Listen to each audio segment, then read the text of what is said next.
On a weathered chart of the North Atlantic and the waters above Canada, we can trace a line from the coast of England northward past Iceland and the jagged edge of Greenland and then westward into a maze of islands and frozen channels.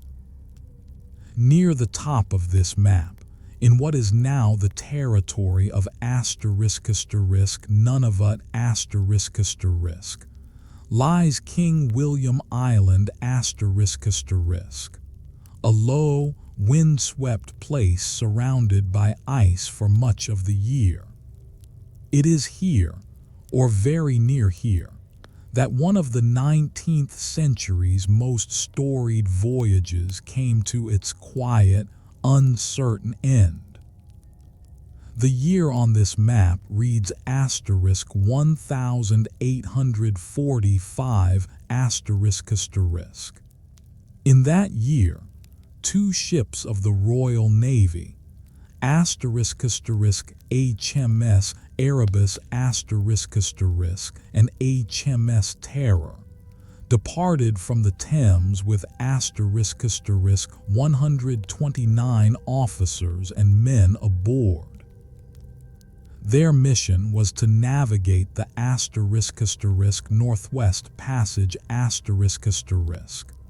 the long-sought sea route connecting the Atlantic and Pacific Oceans through the Arctic archipelago.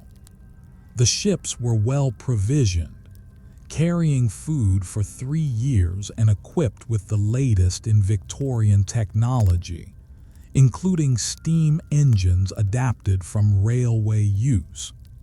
The commander, Sir John Franklin was a veteran explorer with decades of experience in polar regions. 3 quiet facts help us settle into this story. The first is that the ships were last seen by European witnesses in late July of 1845 in the waters west of Greenland, making their way toward Lancaster Sound. The second is that, by the late 1840s, when no word had returned, search expeditions would be sent north, eventually discovering that the ships had become trapped in ice near King William Island. The third is that none of the 129 men would ever return to Britain.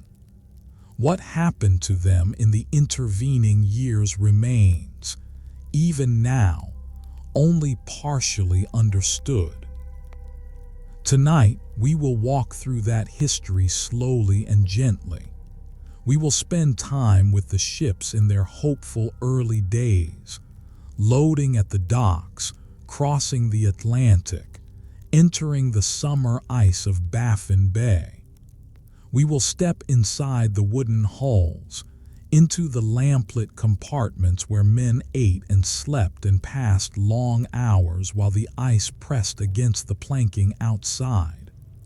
We will visit briefly the homes left behind in England, where families waited for news that never came.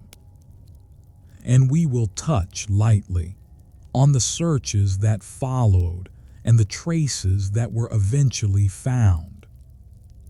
By around minute 2 we will return to the map, tracing the route from the Thames to the gateway of the Arctic channels. By minute 4 we will stand on deck as the last familiar shoreline fades, listening to the creak of rigging and the calls of gulls. By minute 6 we will be among scattered floes at the edge of the pack, where the water is still mobile, but the presence of ice is unmistakable, and the first hints of what lies ahead begin to appear. This is not a story of sudden terrors or graphic scenes. The Arctic, for all its dangers, is also a place of profound stillness and beauty, and much of what we will describe is simply the texture of daily life in an unusual setting. Men cooked and cleaned, mended and measured. Officers compared notes over charts and instruments. Lanterns were trimmed, logs updated, socks darned, and small jokes passed back and forth. The ships functioned as self-contained communities, floating towns in a frozen sea. We do know, from evidence found later, that the expedition eventually faced severe conditions, and that many died far from any shelter. Those facts are part of the historical record, but here we will glance at them from a distance, mentioning what must be mentioned without dwelling on detail, and spending most of our time in the spaces of routine, community, and the strange calm of the polar environment.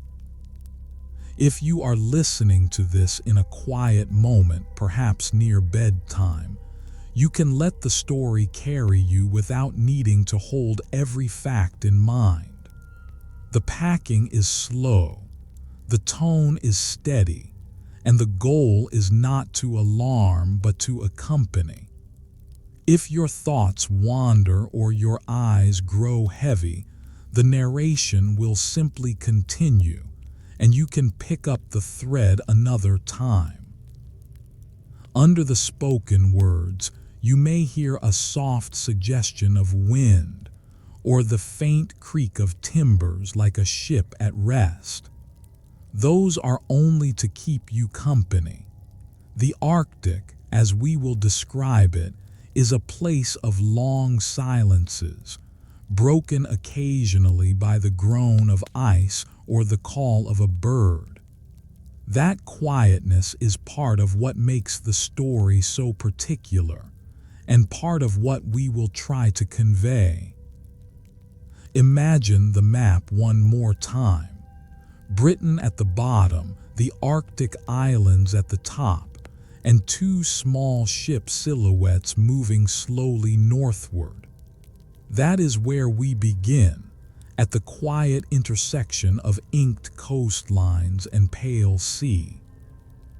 If you've drifted and returned, we've just set our place on the map between Britain and the Arctic islands, at the quiet beginning of a voyage that, though it will not return, still moves onward in our telling. On a morning in late May of *1845*, the Thames lay under a low, gray sky. Along the river, the usual traffic of barges, small craft, and merchant vessels moved with the tide. Among them, at the docks near Greenland, two ships stood out, stout, square-rigged vessels with black hulls and white strakes, their masts rising above the clutter of rigging and spars. These were the Erebus and the Terror, and for weeks the quays around them had been busier than usual. Casks of food and water had been rolled up gangplanks and stowed below. Barrels of flour, salted meat, dried peas, and biscuit waited in dark storerooms alongside crates of the new tinned provisions, their metal surfaces gleaming in the dim light. Coal for the auxiliary engines had been loaded and secured. On deck, men moved steadily about their work, checking shrouds, coiling lines, adjusting blocks and tackles. The sounds of the dockyard, hammers, calls, the creak of cranes, filled the air. Families and onlookers gathered along the shore and on nearby wharves. Some were saying goodbye to fathers, sons, brothers, or sweethearts. Others were drawn by the novelty of a polar expedition, something that still carried a certain romance in the British imagination. The names of earlier explorers, Parry, Ross, Franklin himself, were known to many, and the idea that the Northwest Passage might finally be completed under this new command gave the departure a sense of occasion. The sounds of that day were ordinary: the slap of water against hulls, the creak of wind in rigging, the calls of dock workers and boatmen. Commands were spoken, repeated, and answered. Anchor chains were hove short and then broken out. Sails unfurled in neat rectangles against the overcast sky. The Erebus moved first, the Terror following, each under the guidance of pilots who knew the river well. As the ships eased away from their moorings, the shore slipped gradually past. People on deck leaned on railings or clung to rigging to get a last look. People on shore waved handkerchiefs, hats, or simply their hands. There were no great speeches, no fanfare beyond what the imagination might later supply. It was, to those present, one more sailing among many, albeit one with an ambitious destination. Once clear of the crowded lower Thames and the English Channel, the ships turned west into the Atlantic proper. Life aboard settled into the familiar rhythm of a Royal Navy vessel at sea. Watches were kept, bells struck, sails adjusted as winds changed. The men stood to their daily tasks, holy stoning the decks, maintaining the rigging, caring for the ship's boats, checking the lashings on casks and crates below. The Atlantic crossing in that first leg of the voyage was, by accounts from similar ships in similar seasons, mostly uneventful.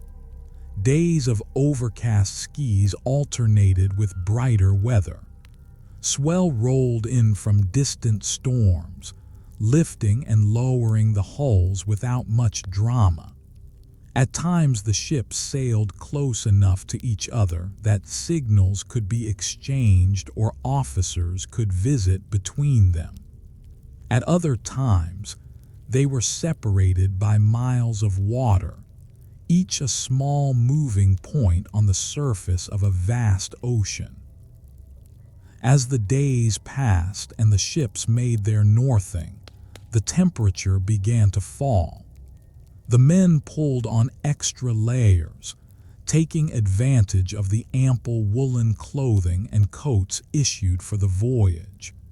The sea itself changed character as they neared the latitudes of Greenland and Baffin Bay .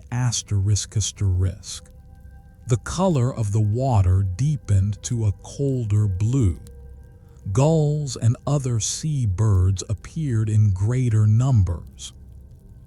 On clear days, the horizon might show a distant, low white line that was not cloud, but ice. The first mountain-like forms of icebergs appeared ahead in a beam, great white and blue shapes drifting slowly south, carved by wind and waves into arches, towers, and flat-topped mesas. The officers and some of the men had seen such ice before on earlier voyages. Others viewed them with a mix of awe and caution. Orders were given to keep a respectful distance, especially in fog or poor light, when the boundaries of ice and sea could blur treacherously. At length the ships entered Baffin Bay ***. the broad triangular sea between Greenland and the northern Canadian coast. Here the air felt distinctly different, crisper, drier, with a faint, clean scent. In summer, the sun dipped low but did not fully disappear, granting long twilights and brief, pearly nights. Ice floes, broken and scattered, floated on the surface, but the way was still open enough for progress. Whales might have been sighted, their spouts briefly visible before they rolled and vanished. Seals hauled themselves onto floes, watching the ships pass with dark, curious eyes. Sea birds traced erratic paths overhead, wheeling and crying in the thin air. The men leaned on rails or perched on crosstrees during off-watch hours, taking in a landscape unlike anything most had known. When at last the Erebus and Terror turned into Lancaster Sound ***, the gateway of the long Arctic archipelago, spirits aboard were understandably high. The weather was fair, the ice manageable, and the task ahead, though serious, seemed within reach. There had been no great storms, no dangerous accidents, nothing to suggest that anything other than a challenging but successful expedition lay ahead. If your attention has wandered, we are in the first, uncomplicated summer now, with sails full, the sea mostly open, and the future of the expedition still imagined as a straightforward success. As the Erebus and Terror continued westward through Lancaster Sound and into the channels beyond, the character of the sea around them began to change. The scattered flows of the open bay gave way to denser fields of ice. The water's surface, once an unbroken blue with occasional white patches, became increasingly mottled, white and blue intermingled in complex patterns. Narrow channels of open water, called leads, twisted between flows like dark ribbons. Beyond them, ridges of ice rose where floes had pressed together and buckled, forming hummocks and small walls. The officers on deck watched the ice with practiced eyes, gauging its movement and thickness. Orders were given to reduce sail, to keep headway gentle and controlled. Men with long poles stood near the bows, ready to push aside loose pieces or fend off floes that drifted too close. The ships were strong, with reinforced bows designed for ice work, but caution was essential. A wrong move in such waters could mean damage that even the best carpenter could not easily repair. The sounds changed, too. Where before the predominant noise had been wind in the rigging and waves against the hull, now a new set of tones joined the chorus. The soft, persistent knocking of small floes against planking, the occasional scrape along the sides as the ships brushed past thicker ice, the faint crackle of ice breaking and turning in their wake. The men learned to read these sounds, to distinguish the minor inconveniences from anything that might signal real danger. Day by day, progress slowed. The leads ahead did not always align with the desired course. Sometimes the ships had to take winding paths, steering first one way and then back, weaving through the shifting mosaic. At other times, they had to heave to and wait, allowing the ice to drift and open channels on its own schedule. The patience required was of a different kind than that needed on an open ocean crossing. Here, the obstacles were visible but not easily moved. As the short Arctic summer advanced toward autumn, the air chilled further. The water between floes began to glaze with thin ice that thickened nightly. The leads grew narrower, more hesitant, opening one day only to close the next. Floes that had once been separated by meters now pressed shoulder to shoulder. The ship still had some room to maneuver, but that room was shrinking. Eventually, there came a day when the Erebus and Terror, despite all efforts of officers and crew, found themselves beset held fast by surrounding ice. The water immediately around their hulls froze first, a thin skin that thickened with each passing hour.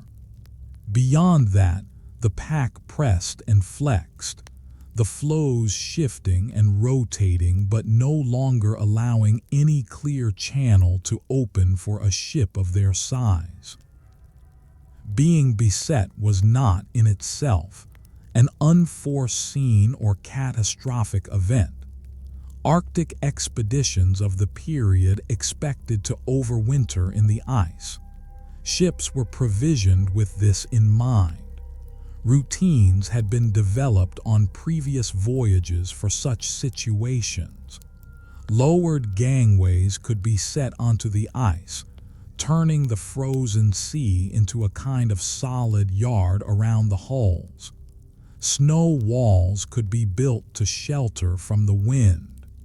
Hunting parties could be organized when conditions permitted. Still, the moment when movement ceased carried a particular weight. The men could look over the side and see, sometimes inches from the hull, the line where water ended and ice began. They could feel, in the subtler motion of the deck beneath their feet, that the ship no longer responded to wind and helm as it had at sea. Instead, it was now part of a larger, slower movement, the drift of the pack ice itself. On clear days, the horizon might still show open water far off, or areas where the ice lay in wide, flat sheets under a pale sky. On cloudy days, the world could shrink to a narrower circle of white and gray, the ship standing dark against the uniform surface. In both cases, the sense of being gently held, unable to go forward or back, was the same. Inside the hulls, logs and journals would begin to reflect the new reality. Entries that once detailed courses and bearings now recorded temperatures, ice thickness, sightings of wildlife, and observations of the sky. Officers would plan for the weeks and months ahead, how to allocate fuel and food, how to organize work and recreation, how to keep men healthy and occupied in close quarters over a long winter. Outside, the ice continued its slow work, thickening around the hulls, building up against their sides, rising in low ridges where pressure squeezed it upward. The knocking of loose floes diminished as they froze in place. The sensation of motion at anchor reduced even further, until, on most days, the only movement the sailors might feel came from wind swinging the masts gently, or from the minute flexing of the ship's timbers as the ice shifted around them. In later years, some artists would depict such scenes in oil and ink. Dark ships caught in a vast white plain, their masts tiny against the enormity of the frozen sea. Those images capture something true about the scale of the environment, but aboard the ships themselves, daily life continued, condensed to the small world of decks and cabins, even as the ice held them in place. If you've come back to us, we are now among the floes, watching the ships slow and then settle into a stillness that will last through their first true Arctic winter. The pack ice pressed close all around. While the Erebus and Terror were finding their winter places among the ice, the world they had left behind continued its own seasonal cycle. In England, the summer of 1845 gave way to autumn. Other ships that had been in Arctic waters began to return to home ports, whalers, traders, and some exploring vessels. As they came into dock, their captains brought news of currents, ice conditions, and any vessels they had sighted along the way. Among the questions waiting for them at the Admiralty and in the waterfront taverns was a simple one. Have you seen Franklin? For a time, the answer, though negative, was not yet cause for alarm. It was known that the expedition intended to winter in the Arctic, and that, depending on the route chosen, it might be years before the ships returned or sent back detailed reports. The distances were large. The channels were complex. The idea of waiting several seasons for word, while uncomfortable, was not unusual. In London, in Admiralty House ***, maps of the Arctic lay unrolled on tables in rooms lit by tall windows by day and candles by night. Officials traced the probable routes with fingertips or pens, noting the positions of known passages and areas of unknown soundings. They recorded the reports of ships that had returned, adding small notations to the charts. Ice heavy here. Open water later than usual. No sign of Franklin as of date. Each piece of information was another puzzle fragment, but the overall picture remained incomplete. In smaller houses and lodgings scattered across the country, families of the officers and crew kept their own private charts in their minds. They remembered the last letters received, often written from Greenland or from the last provisioning stops. Those letters might describe the good spirits of the crew, the fine condition of the ships, and the beauty of the early ice.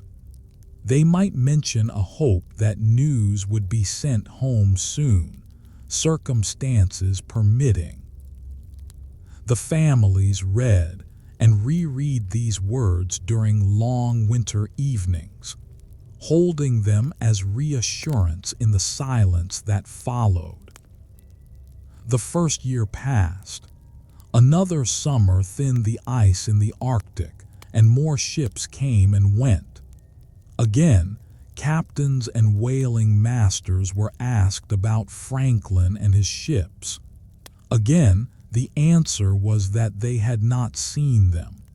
Still, given the scope of the Arctic and the many possible channels, this absence of news could be explained.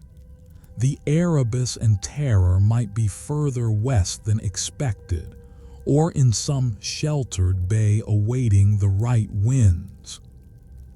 By the second and third years, however, The absence of any direct word began to weigh more heavily. The Admiralty, which had at first been content to let the expedition proceed according to its own plan and timetable, started to consider the possibility of organizing a search. Debates took place in those candle-lit rooms, some arguing that the Arctic was too large and uncertain to permit useful search efforts, others pointing out that the lack of even a single message over so long a period suggested that something more than ordinary delay had occurred. In the ports from which crewmen had departed, the passing of time was marked by small changes. Children who had been infants when their fathers or brothers left were now able to walk and talk. Wives who had looked for the return of their husbands now managed households alone, their hopes gradually adjusting from expectations of imminent reunion to quieter, more uncertain forms of waiting.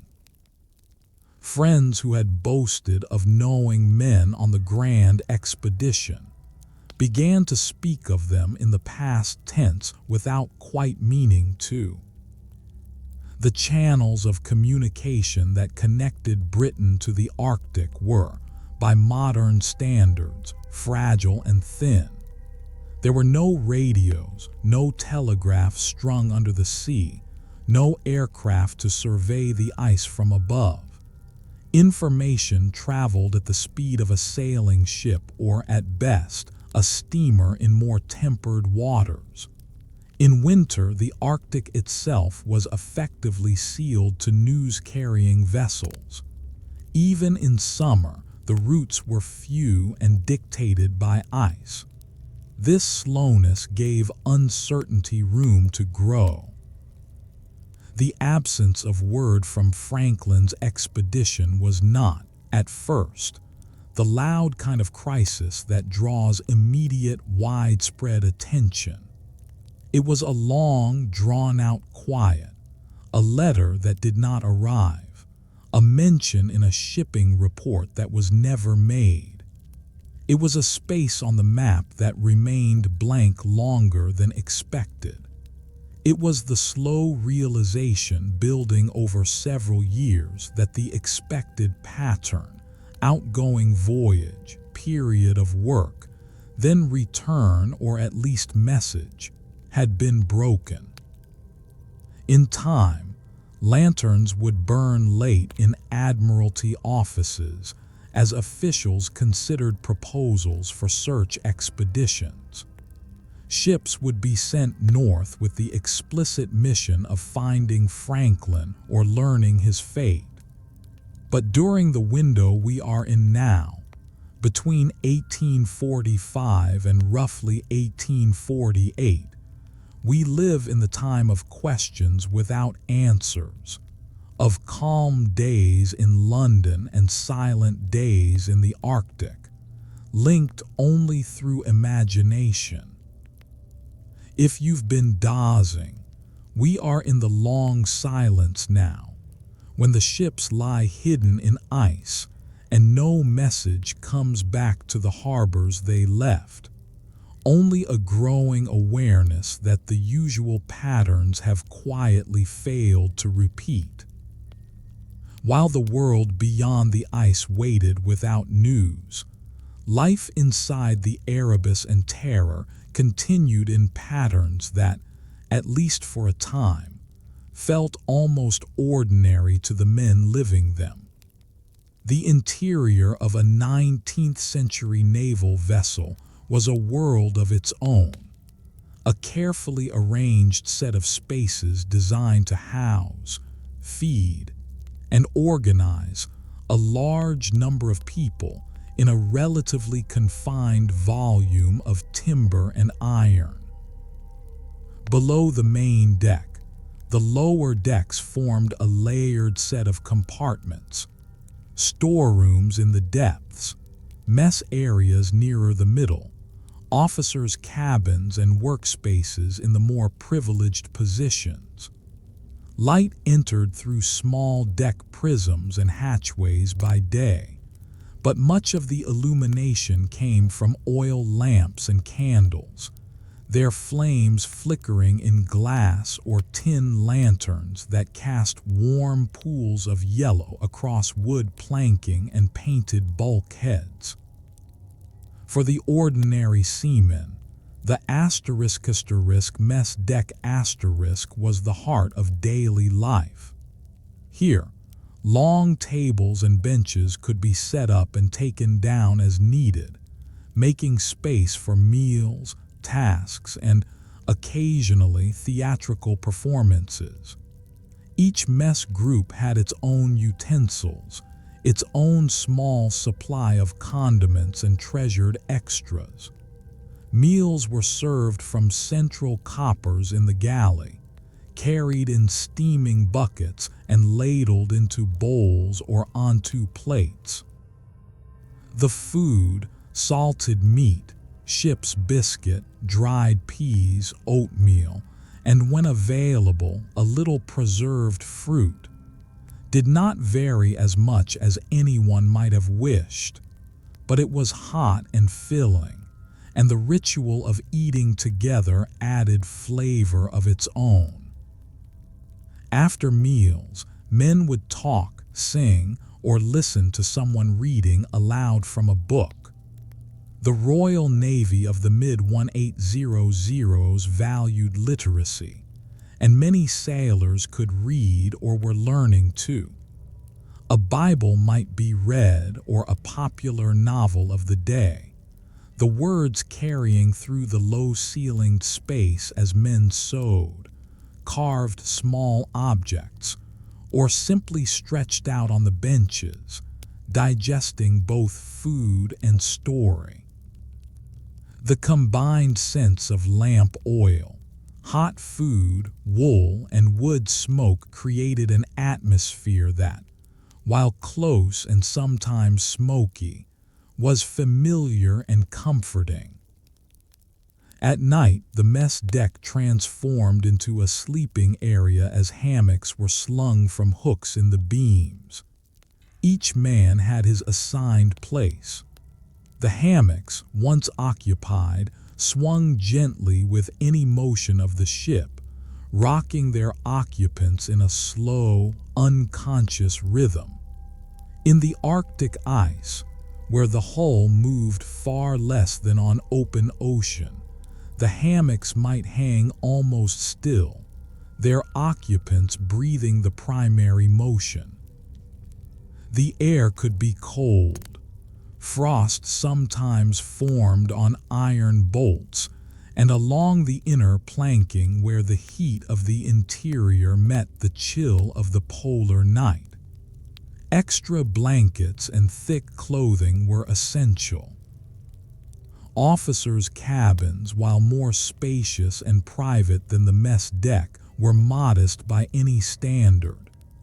A narrow bunk, a small table or desk, a chair, perhaps a shelf for books and instruments, and a chest for personal belongings. These were the usual furnishings. Here, under the steady glow of a ** lantern, charts could be studied, journals written, and quiet reflection carried out. The walls, close enough to touch on either side, reminded even the highest-ranking occupants that they were, like everyone else aboard, enclosed within a wooden shell set into a frozen world. Heating was a constant concern. Each ship carried stoves and, in Franklin's case, a system of ducts intended to distribute warm air throughout the living spaces. Coal was precious and carefully rationed. Fires had to be tended and banked with care, producing enough heat to keep the worst cold at bay without exhausting fuel supplies too quickly. The movement of warmth through the ship was uneven. Some compartments were comparatively cozy, while others remained chilly no matter what adjustments were made. Clothing, therefore, played a key role in comfort. The men wore layers of wool, supplemented by specially issued Arctic garments, heavier coats, mittens, scarves, and sometimes fur-lined hoods. Boots were insulated as best they could be, with additional socks and wrappings. On particularly cold days or during excursions onto the ice, faces would be wrapped, leaving only a narrow slit for the eyes. Inside the ship, men might loosen a layer or two but rarely fully escape their woolen shells during winter. Despite the constraints, there was a rhythm to life aboard that provided structure and a sense of time.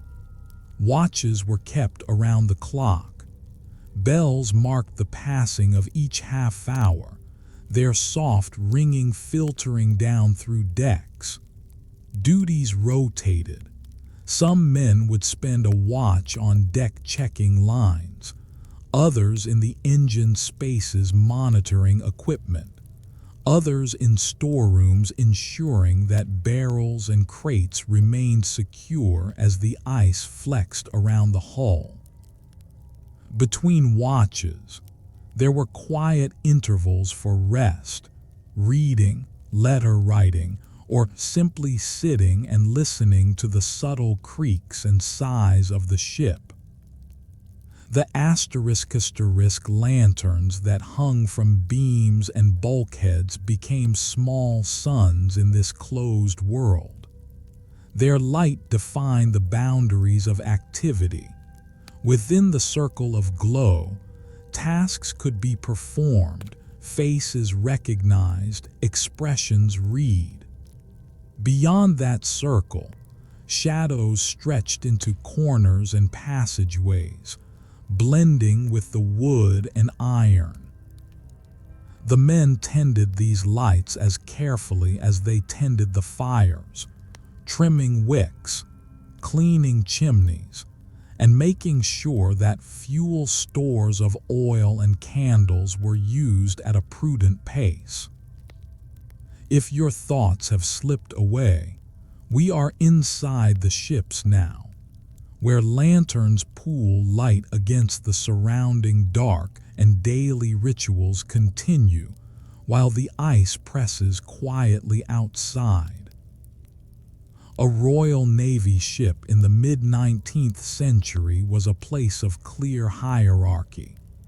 There were ranks and ratings, officers and enlisted men, detailed regulations governing behavior and duties. Yet within that structure, especially in the enclosed world of an Arctic expedition, there also developed a sense of community, of shared purpose, that softened some of the sharper edges of discipline and turned the ship into something like a small town.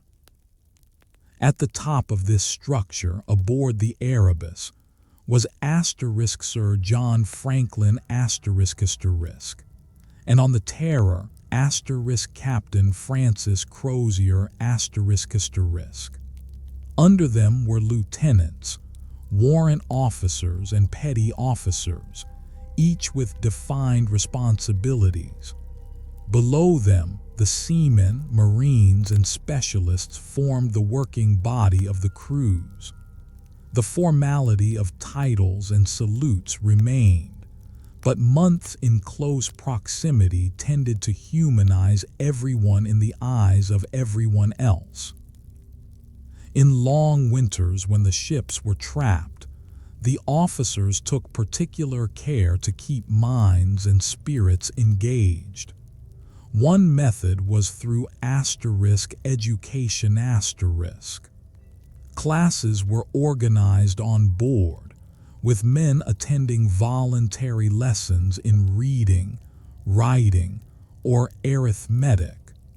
Some were taught navigation or elements of seamanship beyond their usual tasks. These gatherings, held on the mess deck or in a cleared space, turned the ship into a kind of floating schoolhouse. The creak of the hull and the occasional groan of ice providing a quiet background to the scratch of pencils and the murmur of instruction. Another method of maintaining morale was through entertainment.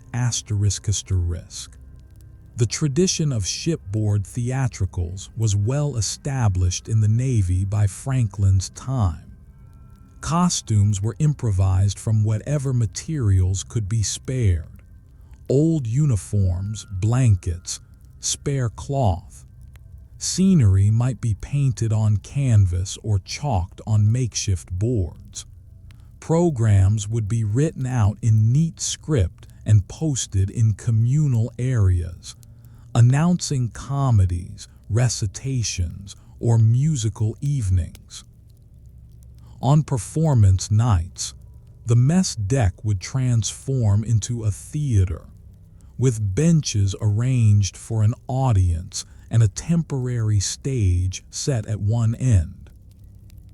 Men who in daily work had entirely practical roles, rigging, carpentry, cooking, might reveal unexpected talents as actors, singers, or musicians. Laughter, carefully kept within bounds of respect, would ripple through the assembled crew as familiar faces appeared transformed by costume and character. For a few hours, the shadows of the Arctic winter receded as the men engaged in the shared pleasure of storytelling and song. Care for one another extended beyond formal activities. In close quarters, illness or injury could not be hidden for long.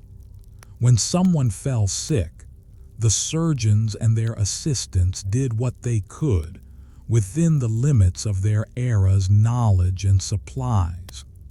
But other men also stepped in, taking on additional duties so that a shipmate could rest, bringing extra blankets, or saving a little sugar or tea to offer as a kindness. The same was true for those who struggled emotionally with the isolation or the darkness.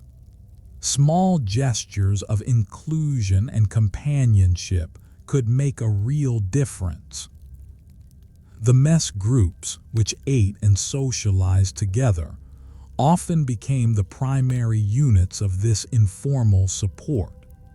Shared jokes, shared grievances, and shared comforts created bonds that were as real as any official chain of command. In the evenings, someone might produce a treasured object to pass around: a sketch from home, a lock of hair, a small keepsake. Stories of families and hometowns would be told and retold, weaving a tapestry of connections that stretched from the Arctic back to Britain and beyond. Officers, too, were part of this social fabric. While they maintained a degree of distance appropriate to their roles, they knew that their men's well-being depended on more than orders and punishments. Many took care to circulate among the lower decks, speaking with men, listening to concerns, and being seen to share in the conditions of the voyage.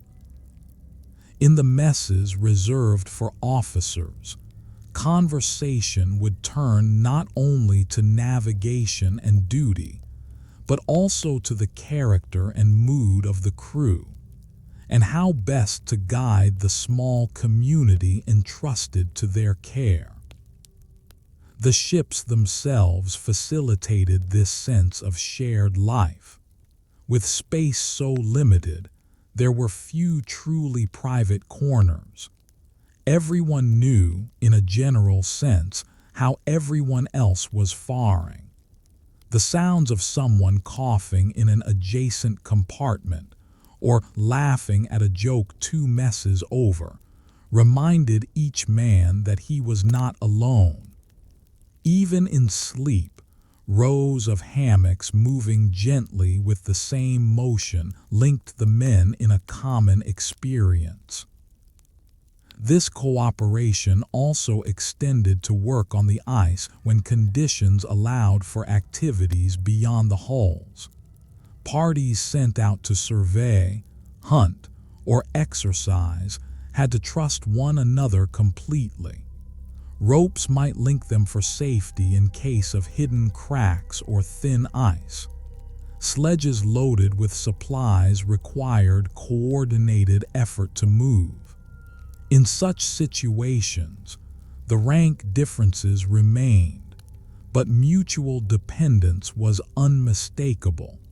Each man's strength and attention contributed to the group's safety. The ** lanterns that glowed in compartments and along passageways at night, therefore, did more than light physical space. They lit a web of relationships. Officers reviewing plans under shaded lamps, men hunched over backgammon boards or cards, small knots of sailors sharing a quiet word near the galley. Seen from outside, through a porthole glass rimed with frost, that glow would have appeared as a single, gentle point of light in a vast darkness. Seen from inside, it was many small circles of illumination, overlapping and sustaining the life within the ship. If you have returned, we are among the men now, seeing how a ship far from home becomes not just a workplace but a floating town, with its own customs, routines, and many small acts of kindness that help carry everyone through the long months of ice. Every expedition, no matter how well supplied, depends on the skills and judgment of the people who lead and staff it. On the Erebus and the Terror, the roster of officers and specialists read like a cross-section of mid-19th century naval and scientific life. Each brought particular experience and training to the venture. Together, they formed the framework on which the expedition's daily functioning and long-term plans rested. At the top stood Sir John Franklin ***, a naval officer with previous polar experience, including a famous overland expedition along the Canadian Arctic coast. By the time he took command of this voyage, he was in his late 50s, no longer young, but possessing decades of seagoing and exploratory knowledge. His presence lent the expedition prestige and a sense of continuity with earlier attempts to chart the Northwest Passage. Command of the Terror belonged to Captain Francis Crozier ***, an Irish officer who had served on several previous polar voyages and was deeply familiar with the challenges of ice navigation and overwintering. Crozier's practical expertise, particularly in handling ships among floes and in organizing sledging and shore parties, made him an essential counterpart to Franklin's more senior, broad leadership. Below them, the ** Lieutenant ** managed watches, navigation, and discipline. Navigators kept careful track of position through celestial observations whenever skis allowed, using sextants and chronometers, and maintained the ship's logbooks. They consulted charts at tables lit by shaded lamps, pencils marking bearings and soundings in neat lines. In an age before satellite maps and radio, these hand-drawn records were the primary tools for understanding where the ships were and where they might safely go. Surgeons and assistant surgeons were responsible not only for treating injuries and illnesses, but also for monitoring general health. They examined men for symptoms of scurvy or other deficiencies, recommended dietary adjustments when possible, and tended to sprains, frostbite, or infections that might develop in close quarters. Their instruments, scalpels, forceps, bandages, were kept in chests, each tool cleaned and ordered, ready for use. Their cabins often doubled as infirmaries for those needing longer care. The ice masters and experienced seamen with prior Arctic service played a quieter but vital role. They could read the color and texture of ice, distinguish between new and old flows, and sense when the pack might be shifting in ways that posed danger. Their advice on when to push forward and when to hold position carried great weight on the bridge and quarterdeck, where decisions about movement were made. Carpenters and their mates tended to the wooden fabric of the ships. They inspected hulls for signs of strain, reinforced areas under pressure, and repaired any damage from encounters with ice. They also crafted sledges, flagpoles, and 1,000 small items needed above and beyond what had been brought from home. The smell of cut wood and pitch could be found wherever they worked, a reminder that, in essence, the ships were large, complex pieces of carpentry afloat in a hostile environment.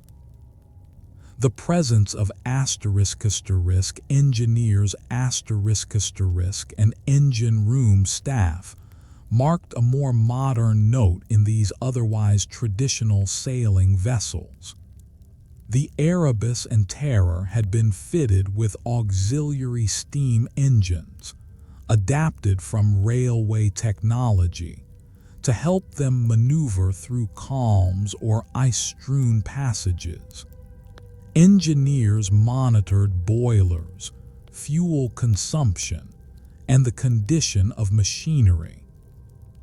They were responsible for a world of iron, coal, and moving parts hidden within the wooden hull, humming or silent depending on the day's needs. Taken together, this array of roles meant that the expedition could function as a small, highly specialized community. Decisions about when to overwinter, when to try to move, and how to use resources were informed by many perspectives. Franklin might receive reports from navigators, surgeons, ice pilots, and others before settling on a course of action. Crozier on the Terror would conduct similar consultations, then coordinate with Erebus to ensure the ships acted in concert. To the men on the lower decks, these figures might sometimes have seemed distant, their lives conducted in cabins and on the quarterdeck rather than in the mess. Yet their influence was felt in every aspect of daily life, in the scheduling of work and leisure, in the allocation of food and fuel, in the permission granted for shore excursions or hunting, in the way discipline was enforced or relaxed. At night, after rounds and inspections, officers might gather in a wardroom under the glow of a few lamps, talking in low voices about ice and weather, about their hopes for the next season's sailing, about home. Charts could be spread on the table, tiny penciled symbols marking the known reefs and shoals, the approximate outlines of islands still incompletely surveyed. Outside, the wind would continue to shape drifts against the hull, the same wind that had filled their sails months before. If you've drifted and come back, we are looking at the people whose skills held the expedition together as long as it did, each tending their own corner of the ship's small world. While snow accumulated on the decks and ice thickened around the hulls in the far north, the ports and towns the men had left behind carried on with their own winters and summers. In some ways, life there was as busy as ever. Ships came and went, markets filled and emptied, children grew and learned. In other ways, there were small absences, spaces in rooms and on streets where certain faces were no longer seen, certain voices no longer heard. In a modest house near the Thames, a woman might sit by a window on a late afternoon, a shawl around her shoulders, a letter in her hand. The paper might be creased from many readings, the ink slightly faded at the folds. It would carry a date and place, Greenland perhaps, or off Baffin Bay, and a few lines about favorable winds, the health of the crew, a mention of the beauty of icebergs under the midnight sun. The wording would be careful, avoiding anything that might cause worry. It might promise that, when possible, more letters would be sent. On a mantel above a small fireplace, there might be a miniature portrait in an oval frame, the face of a husband, a son, or a brother in uniform. Beside it, perhaps, a lock of hair tied with ribbon, or a small seashell brought back from an earlier voyage. These objects, quietly on display, anchored the absent person in the daily life of the household. Each time someone passed that mantel, they might glance up without even thinking, registering the familiar features and feeling for a moment less alone. In the ports where the expedition had taken on supplies or final crew, places like *Greenhive, *London, or Stromness in the Orkneys, people remembered the departure in small fragments. A shopkeeper might recall the day a group of men came in for extra woolens. A dockworker might remember the heavy loads of coal and provisions. A child, now a few years older, might recall seeing the ships at anchor, flags slight in the breeze, wondering where they would go. As time passed, talk in these communities shifted subtly. At first, one might hear, "Have you heard from him lately?" or any word from Franklin. The answers might be, "Not yet, but it's early still," or "They'll be in the ice now, we must wait for summer." Later, the questions became less frequent or took on a different tone. "Still nothing," followed by a shared silence or a change of subject. The absence was both present and unspoken. In churches, Prayers for those at sea were offered as a matter of course. The names of ships might be mentioned specifically from the pulpit, or simply included under the general category of those far from home.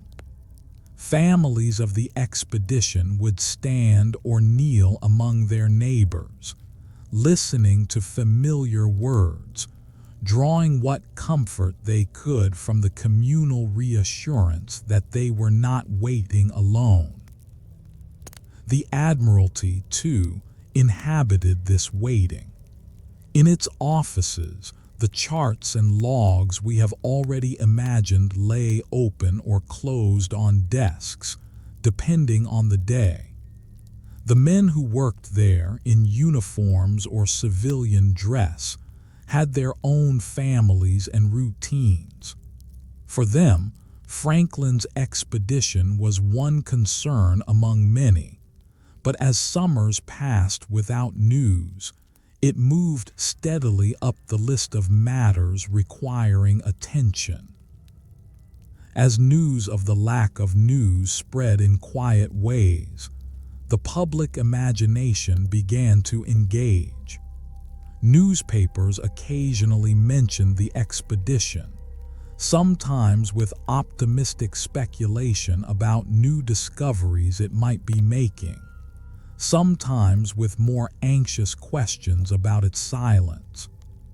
Artists and writers, intrigued by the mystery of ships swallowed by ice and distance, began to frame the story in romantic or tragic terms, though these interpretations were still tentative while so little was known. Inside the small homes and larger houses where family members waited, winter evenings accumulated like stacked pages. Candles burned down, replaced and burned again. Logs crackled in grates. Outside, rain or snow fell on the streets where the men had once walked.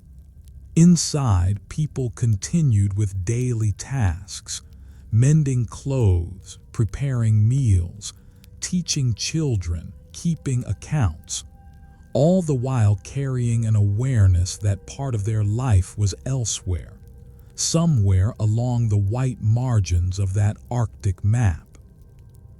Years later, long after the fate of the expedition had been partly uncovered, these domestic scenes would be remembered in their own right.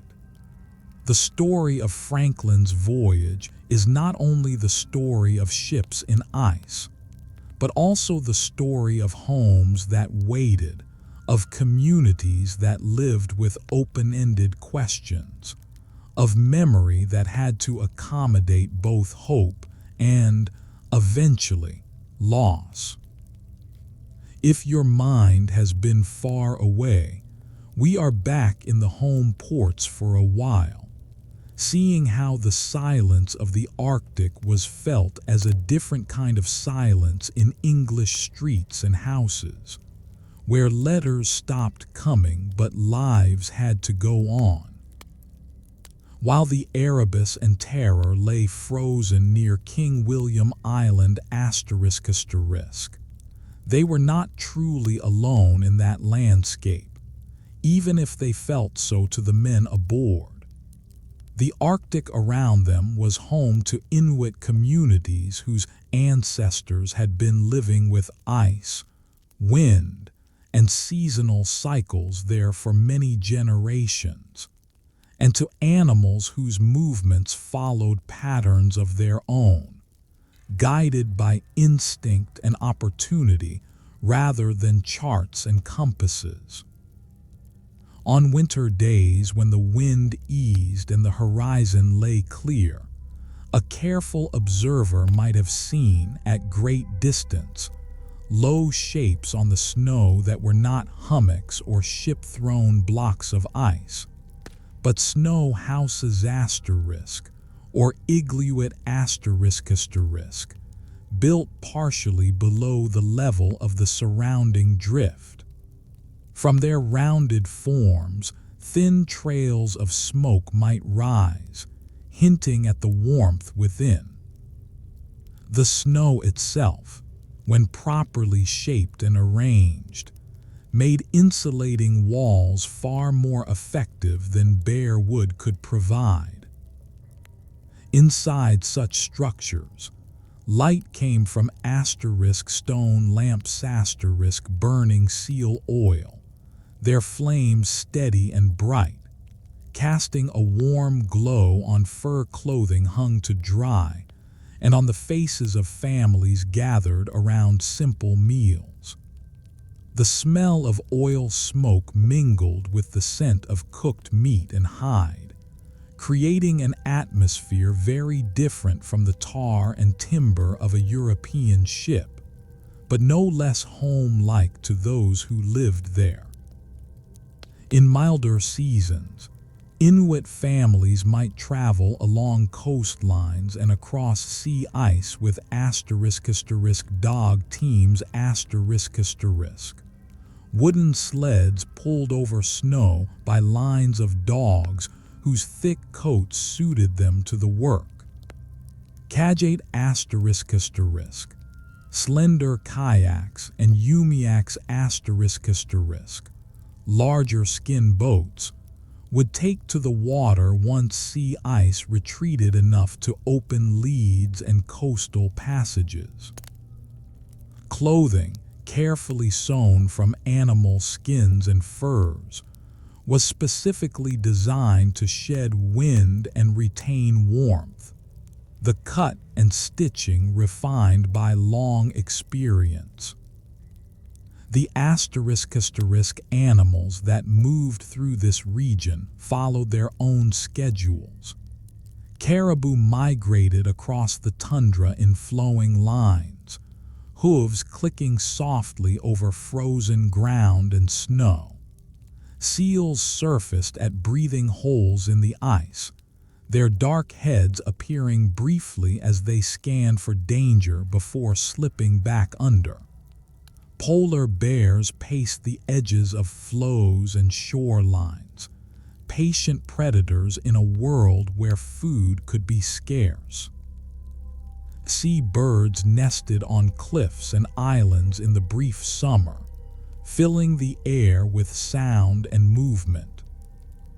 For the expedition men, encountering signs of these lives, distant camp smoke, footprints in the snow, tracks of animals, would have reminded them that the Arctic was not an empty place.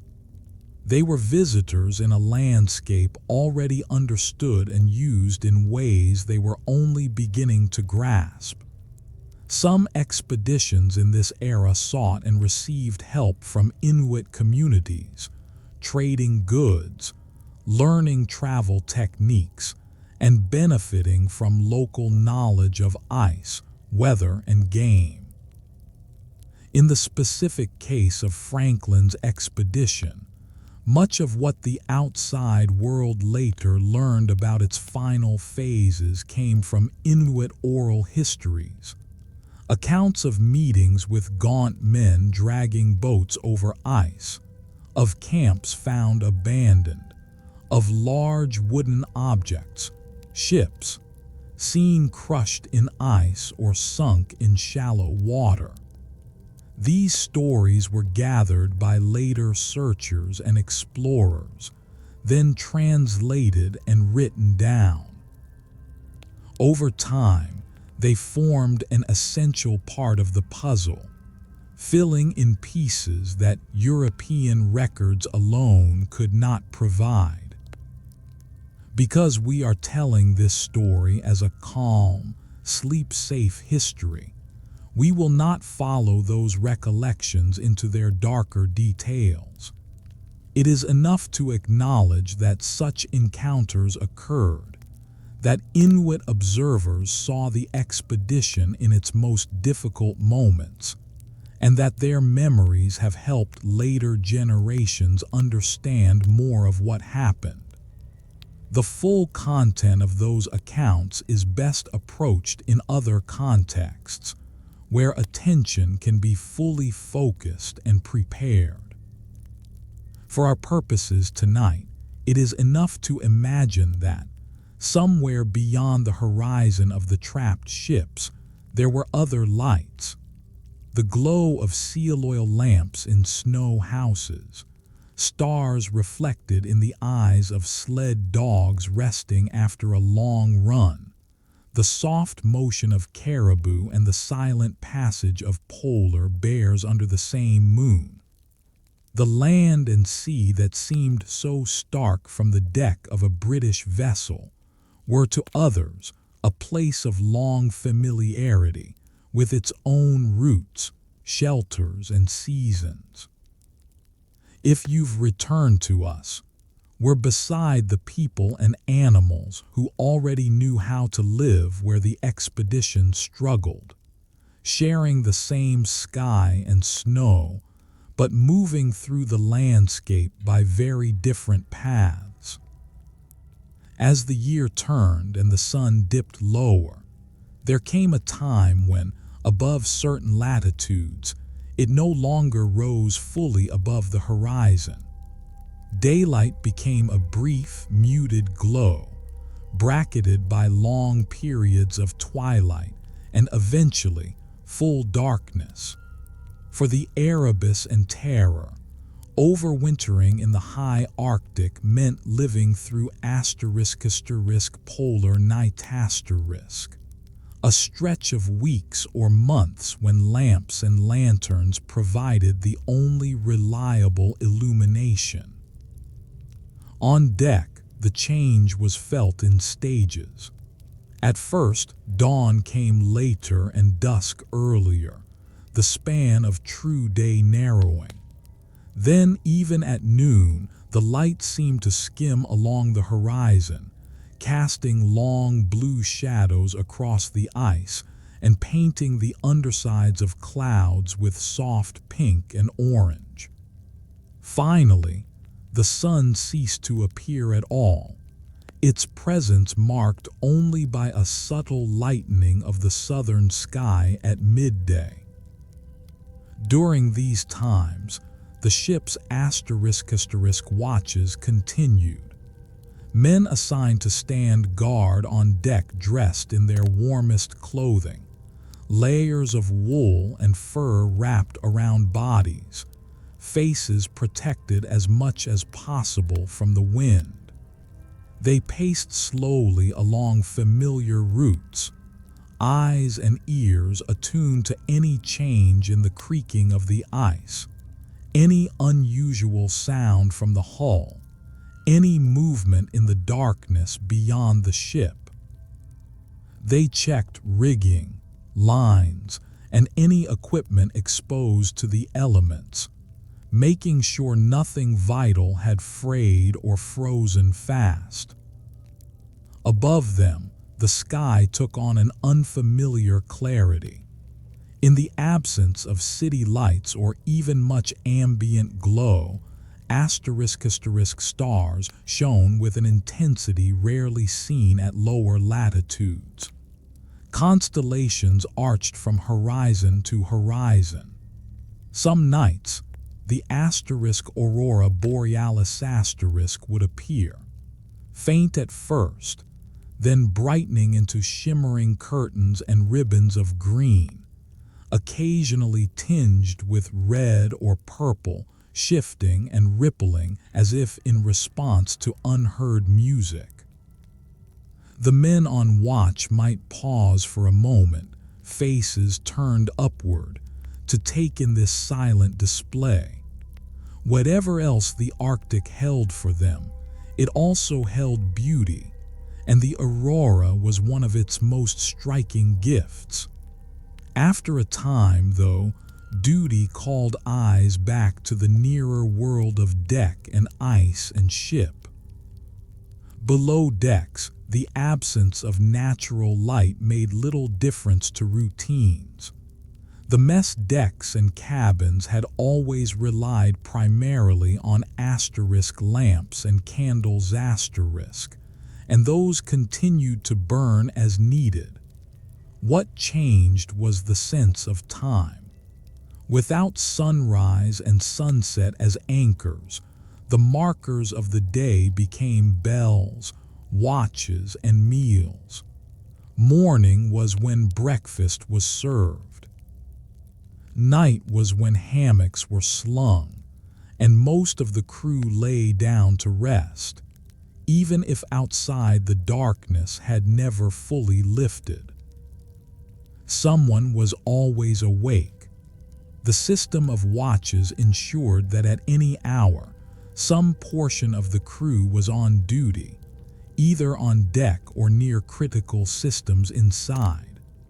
Lanterns glowed in passageways, their light reflected in polished brass and the occasional gleam of ice where cold crept through. The sound of boots on wooden planks, of a door gently closing, of a log being placed on a stove fire, all spoke of a living presence within the hull even at the quietest times. The combination of the external darkness and the internal lamplight made the ship feel more than ever like a shelter, a warm bubble of human life surrounded by vast, indifferent space.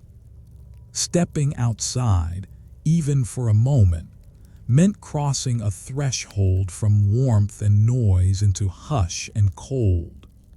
The doorways, with their frames rimmed in frost, became literal boundaries between worlds. Inside, men adapted as best they could.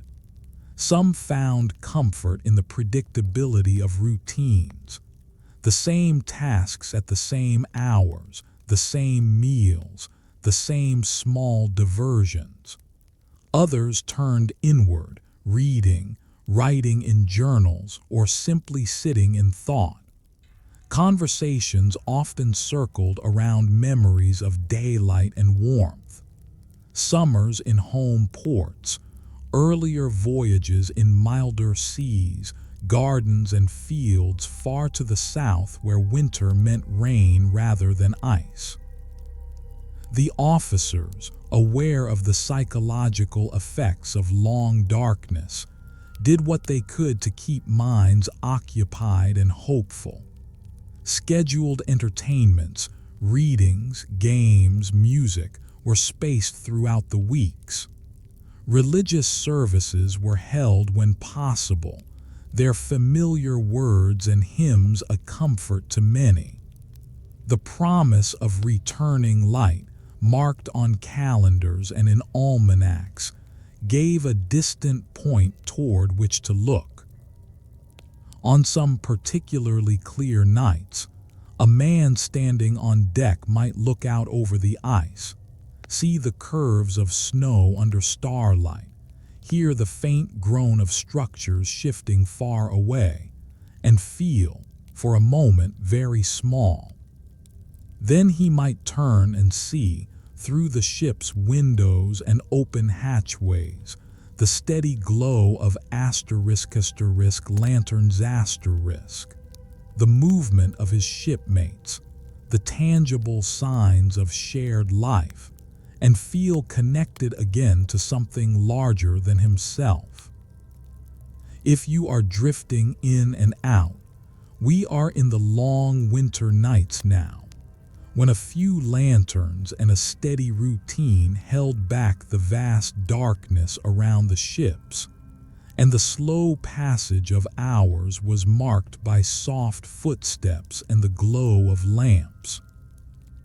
The Arctic environment surrounding the Erebus and Terror was in many ways a world of hazards. Some were obvious to any observer: the immense cold, the shifting ice, the long darkness of winter. Others revealed themselves more gradually, through experience and observation. The men of Franklin's expedition, like all polar voyagers, had to learn the particular dangers of their situation and develop routines to guard against them as best they could. Ice was the most constant concern. The same frozen sea that held the ships in place could also, under the right conditions, threaten to crush them. Pack ice is never truly still. It responds to wind, current, and temperature in complex ways, drifting as a mass while individual flows shift against one another.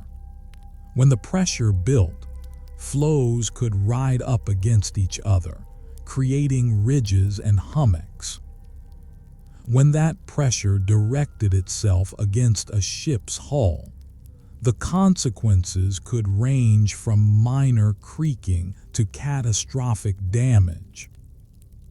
The men aboard would have been trained to listen for the sounds of pressure, the deep groans and cracks that signaled ice on the move.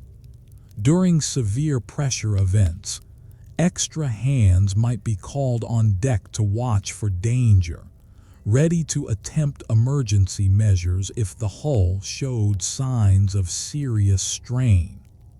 In quieter times, carpenters would inspect the ship inside and out, checking for new cracks or deformations in the planking.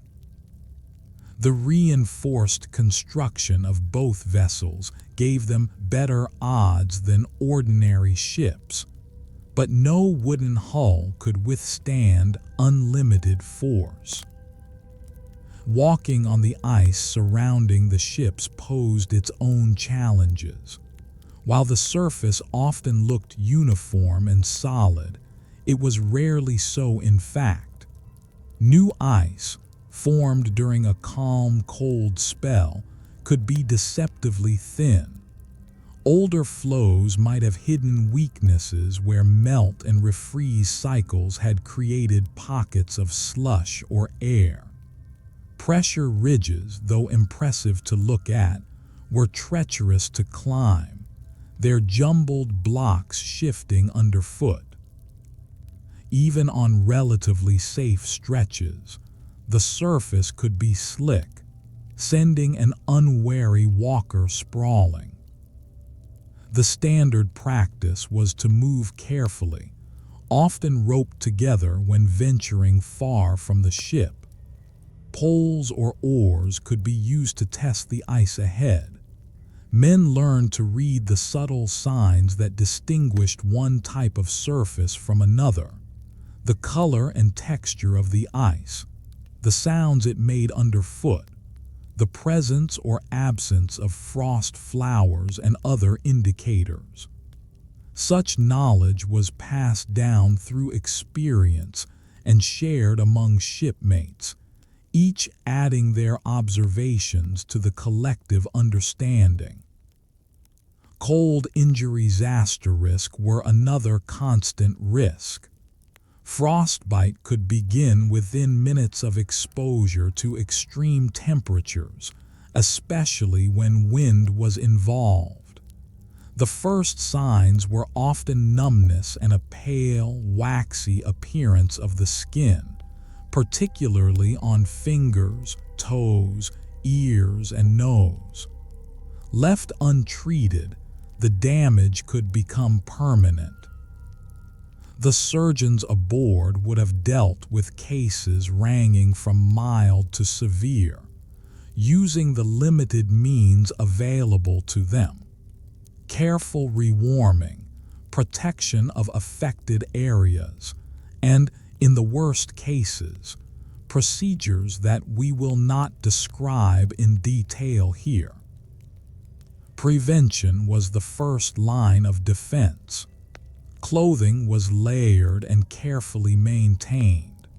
Men on deck duty were rotated regularly, limiting the time any one person spent exposed to the worst conditions. The importance of keeping dry was understood. Wet clothing lost much of its insulating value and could accelerate heat loss dramatically. Boots, mittens, and headgear received special attention, as the extremities were most vulnerable. The ships themselves, though warmer than the outside air, were far from toasty. Frost accumulated on interior surfaces, especially on iron fittings and along the inner planking near the waterline. Condensation from breath and cooking could freeze in the night and melt by day, creating damp conditions that were uncomfortable and, over time, unhealthy. Efforts were made to improve ventilation and to keep living spaces as dry as possible, but the battle against moisture and cold was never entirely won. Food and water carried their own risks. The provisions, though carefully selected and stored, could deteriorate over time. Canned goods, still a relatively new technology, were subject to imperfect sealing and spoilage. Salted and dried foods, while more reliable, required careful handling to avoid contamination. The surgeons were alert to signs of scurvy, the disease caused by lack of vitamin C, which had plagued long voyages for centuries. Measures were taken to include preserved lemon juice and other items thought to prevent it, though the science of the era did not fully understand the mechanisms involved. Water had to be obtained by melting ice or snow, a process that consumed fuel and time.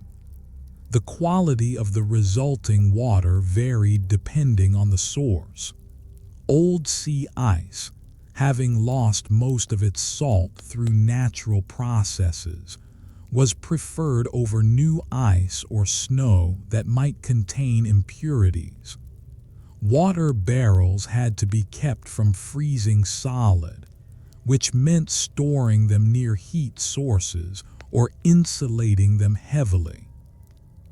Fire was both ally and hazard. The stoves and engines required to keep the ships livable and operational also introduced the risk of onboard fire, one of the most feared events at sea.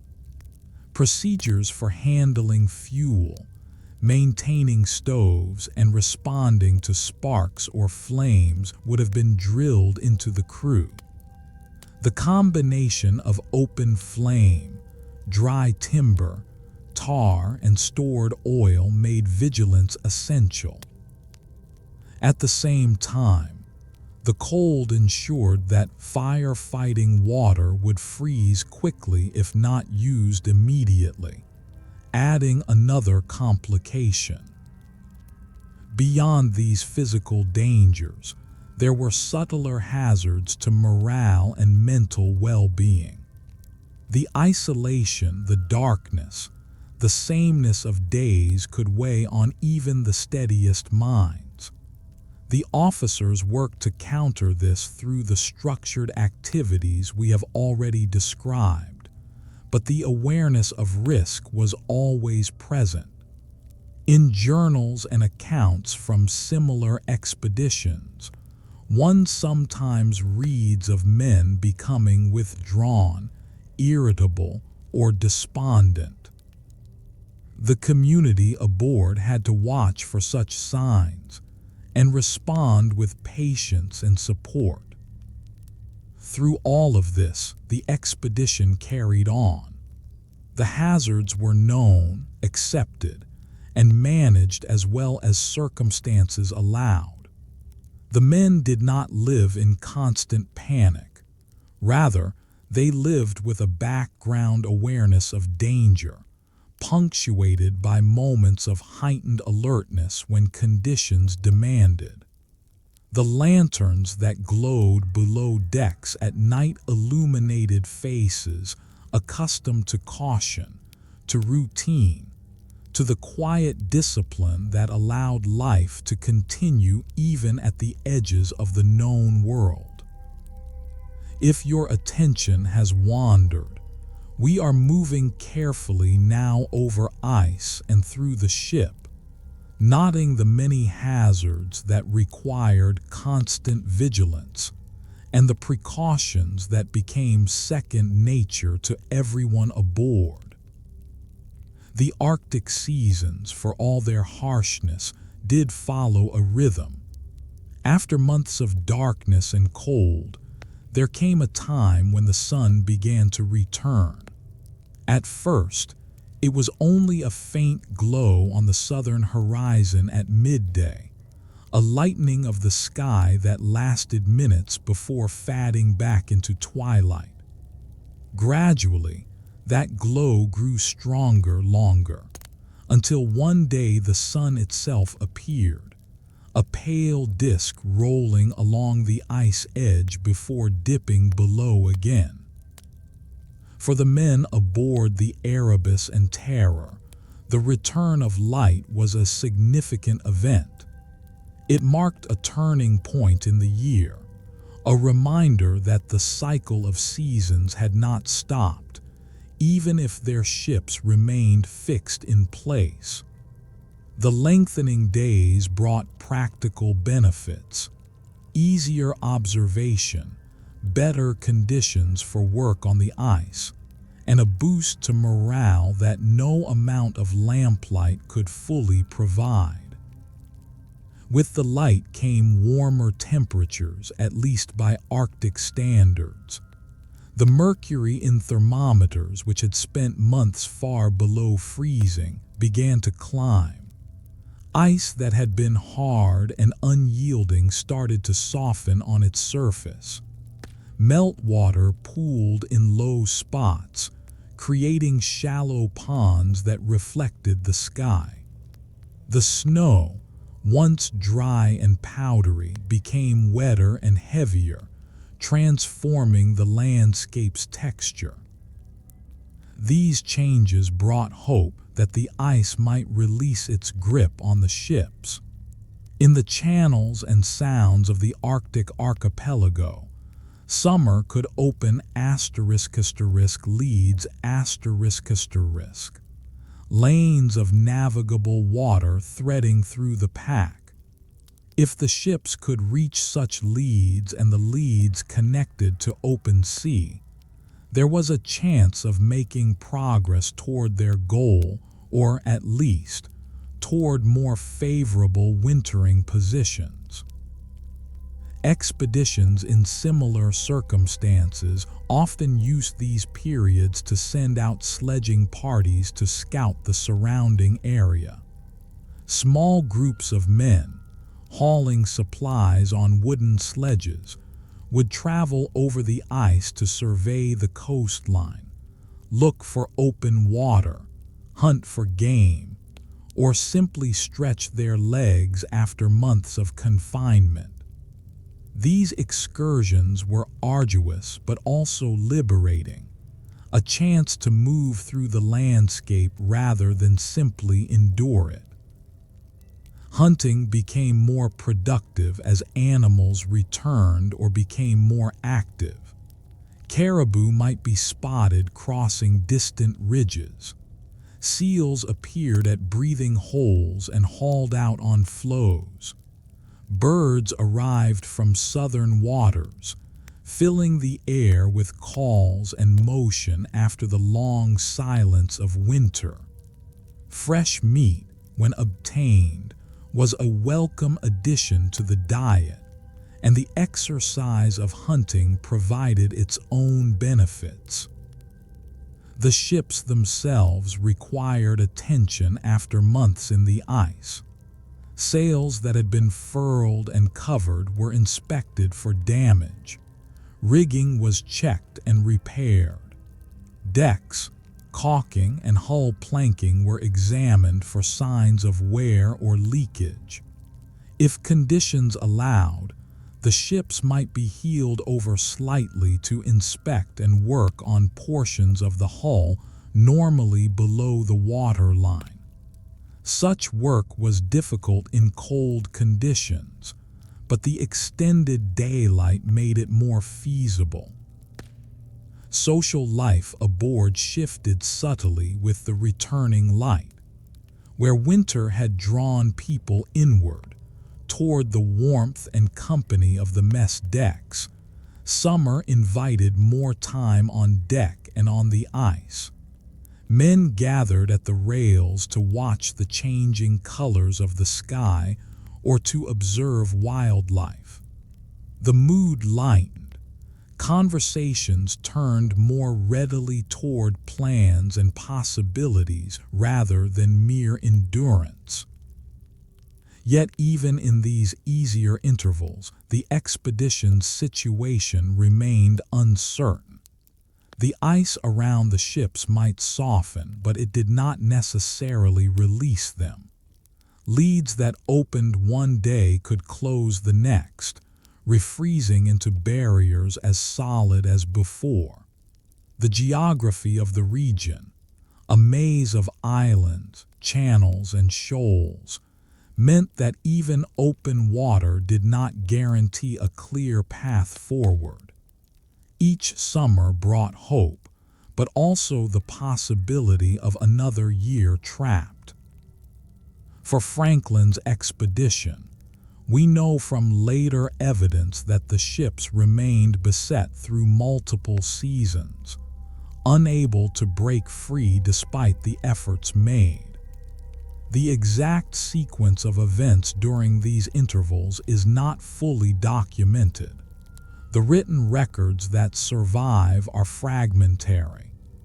What we can say is that the men would have experienced repeated cycles of hope and disappointment, each summer raising the possibility of escape, and each freeze-up closing it again. In such circumstances, the psychological dimension of the easing periods was as important as the practical one. The return of light and warmth was real, even if freedom remained elusive. The ability to move about more freely, to see the horizon, to feel the sun's faint warmth on one's face, these were genuine comforts. They reminded the men that the world beyond the ice still existed, that seasons still turned, that the situation, however difficult, was not eternal.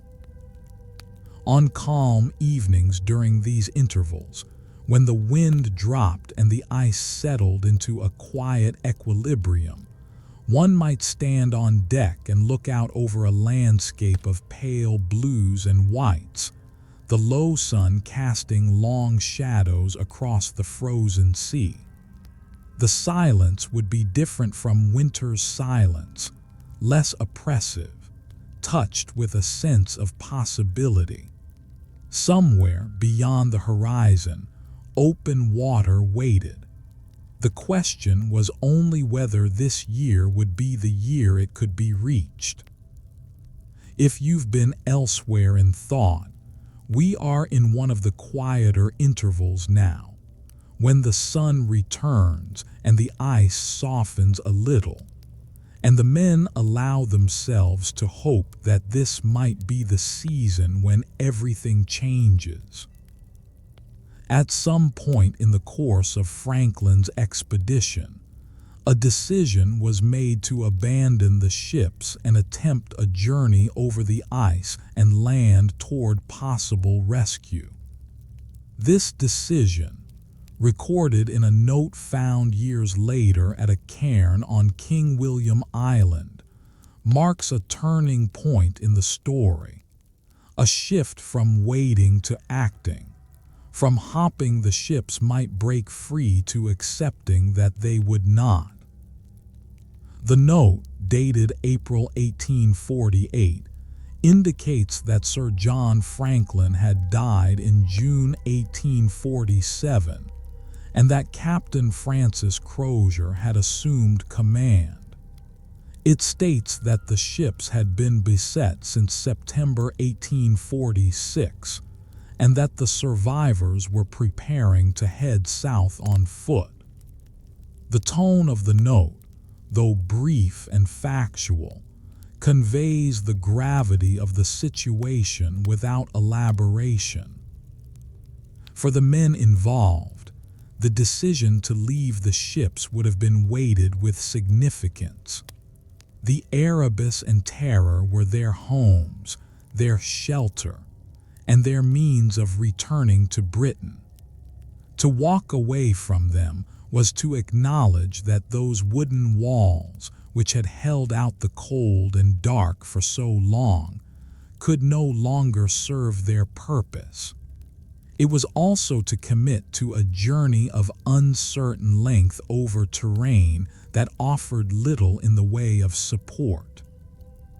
Preparations for such a journey would have taken time. Sledges had to be loaded with boats, provisions, and essential equipment. The boats, though heavy, were considered necessary for crossing any open water that might be encountered along the coast. Food, clothing, tools, medical supplies, and navigation instruments all had to be selected, packed, and distributed among the sledge loads. The weight would be considerable, and every item represented a trade-off between utility and burden. When the day came to leave, the scene would have been both practical and emotional. Men would have formed up in groups, each team assigned to a sledge. Officers would have given final instructions, reviewed the planned route, and checked that everyone understood their responsibilities. Then, one by one, the sledges would have started moving, the men leaning into their harnesses, the runners hissing over the snow. The first steps away from the ship would have been the hardest. Behind them lay familiarity, the known spaces of deck and mess, the routines that had structured their days, the small comforts they had created in the midst of hardship. Ahead lay an expanse of white, punctuated by pressure ridges and hummocks, stretching toward a horizon that offered no clear destination. Walking across sea ice with heavily loaded sledges is exhausting work. The surface, rarely flat, requires constant adjustment of pace and direction. Ridges must be climbed or circumvented. Soft spots demand caution. The weight of the sledges, magnified by friction and resistance, turns every yard into an effort. Progress, measured in miles per day, would have been slow, far slower than the distance to any likely source of help might suggest. The route they chose led roughly south, toward the mainland coast and the rivers that might eventually connect to Hudson Bay Company posts far inland. Whether they fully understood the distances involved or the challenges of traveling through that landscape, we cannot know. What we do know is that they set out with whatever hope and determination they could muster, trusting that movement was better than remaining in ships that could no longer move themselves. Along the way, they would have made camps on the ice and on the shores they reached. Tents or improvised shelters would have been erected. Fires, if fuel could be found, would have been lit for cooking and warmth. At night, the men would have huddled together against the cold, their breath freezing in the air, their thoughts perhaps turning to home, to the ships behind them, to the uncertain miles ahead. The evidence found later, scattered relics, campsites, human remains discovered by search parties, and more recently by archaeologists, tells us that the journey did not end in rescue. The conditions were too severe, the distances too great, the men's strength too depleted by years of hardship. We will not follow the details of their final days here. This story is meant to be a calm, respectful telling, and some chapters are best acknowledged without being explored in depth. What we can say is that the decision to leave the ships, though it did not lead to survival, was an active choice made by people who refused simply to wait for an end. It was an attempt, however desperate, to take control of their fate. The tracks they left across the ice, long since erased by wind and time, pointed toward hope even when hope was fading. If you're rejoining us, we are with the men as they take their first committed steps away from their ships, following a faint path over ice and land toward the distant possibility of rescue. As the years passed and no word returned from Franklin's expedition, concern in Britain grew into active alarm. By the late 1840s, the Admiralty and private sponsors began organizing **search expeditions to locate the missing ships and, if possible, rescue their crews. These efforts would continue for more than a decade, eventually involving dozens of ships, hundreds of men, and journeys across vast stretches of the Arctic. The first searches focused on areas where Franklin might have been expected to pass: the eastern approaches to the Arctic archipelago, the waters around Lancaster Sound, and the known overwintering sites used by previous expeditions. Ships sailed north carrying supplies and hope, their crews scanning the ice for any sign of the Erebus and Terror, any cairn or message that might indicate their fate. The search expeditions faced many of the same challenges that had confronted Franklin. Ice conditions in the Arctic are variable and unpredictable. Channels that are open one year may be blocked the next. Ships that entered too eagerly could find themselves, like their predecessors, trapped and forced to overwinter. The rescuers, in some cases, needed rescuing themselves. Gradually, the search area expanded.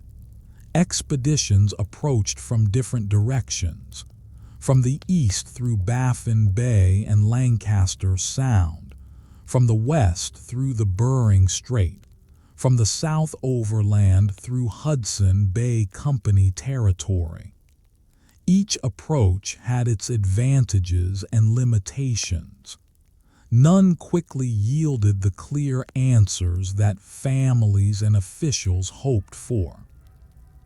The first tangible evidence came in 1850, when searchers discovered remains of a winter camp on Beachy Island at the entrance to Wellington Channel.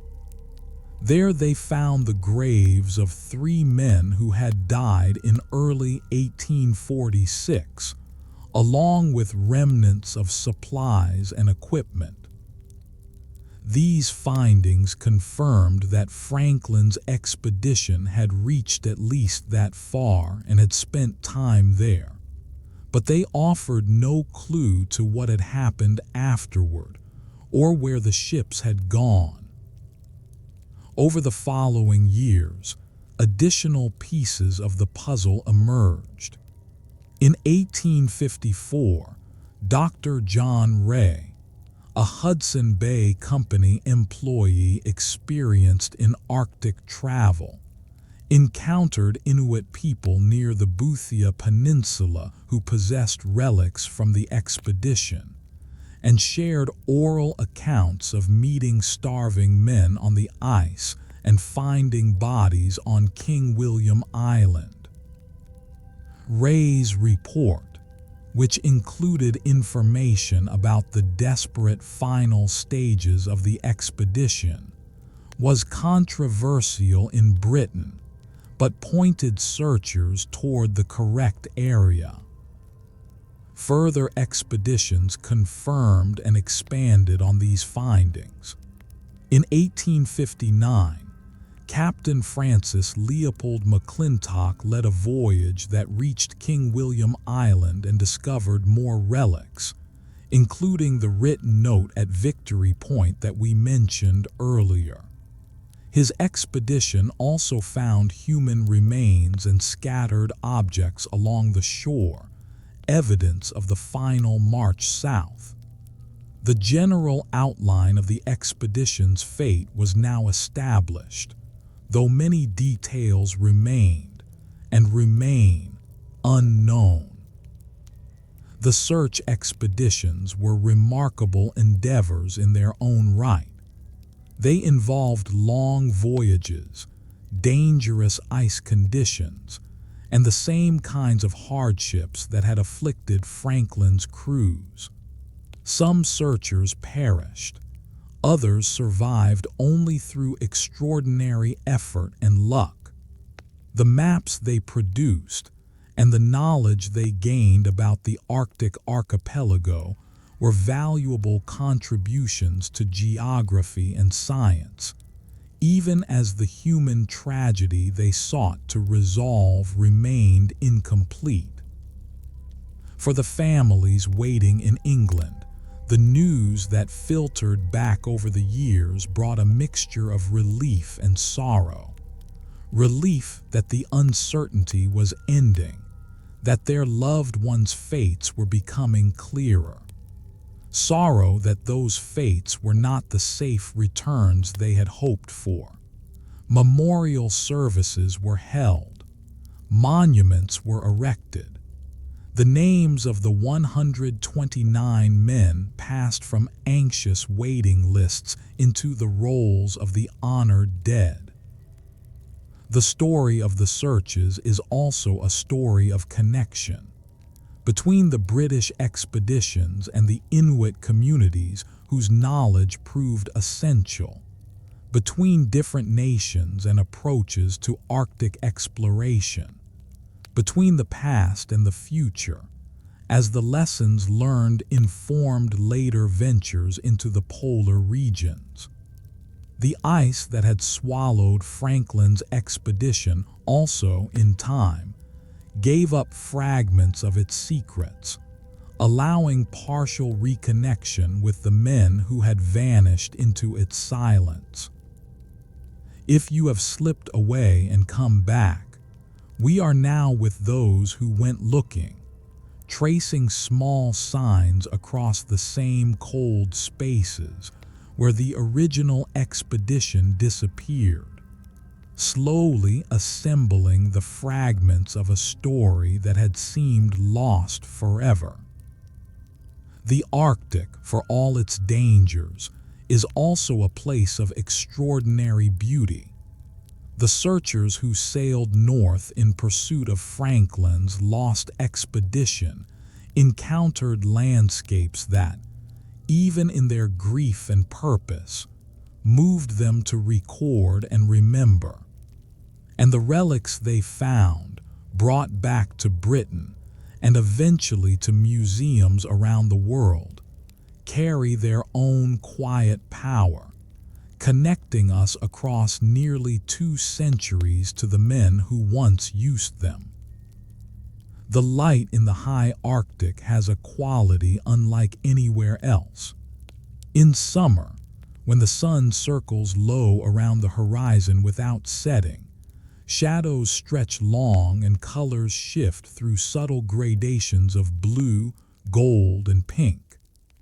Ice takes on tones that range from brilliant white to deep turquoise, depending on its age and density. Sundogs and halos appear in the sky when ice crystals in the air refract sunlight, creating ghostly arcs and bright spots that flank the sun itself. In winter, when the darkness lifts briefly, the stars shine with uncommon brilliance, and the aurora borealis sweeps across the heavens in curtains of green and violet. The cold air, stripped of moisture and haze, allows visibility to distances that seem almost impossible. A man standing on the ice might see dozens of miles in every direction, the horizon sharp and clean, the world reduced to elemental forms of white and blue. The wildlife, too, offers moments of wonder. Polar bears, though potentially dangerous, are magnificent animals, moving across the ice with a grace that belies their size. Seals rest on floes, their dark eyes watching with wary curiosity. In summer, the waters fill with seabirds, their cries echoing over the waves, while caribou move in quiet herds across the tundra. These encounters, however brief, remind observers that the Arctic is not empty but full of life adapted to its conditions.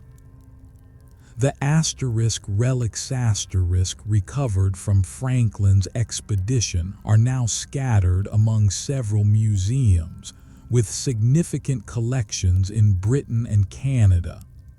They include objects large and small, pieces of equipment, personal items, fragments of the ships themselves, a spoon engraved with an officer's initials, a button from a naval uniform, a broken chronometer, a sextant, its metal tarnished by time. Each object is a link to an individual life, a reminder that behind the numbers and the historical abstractions were people with names, families, and hopes. Some of these objects were found on King William Island and along the coast where the final march took place. Others were recovered from Inuit communities, where they had been kept or traded over the years. Still others came from the wreck sites themselves. In 2014 and 2016, the wrecks of the Erebus and the Terror were located on the seabed near King William Island, remarkably well preserved by the cold Arctic waters.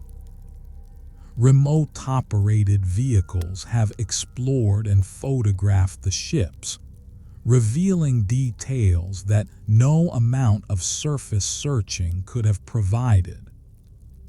The discovery of the wrecks added new chapters to the Franklin story, but it did not resolve all the mysteries.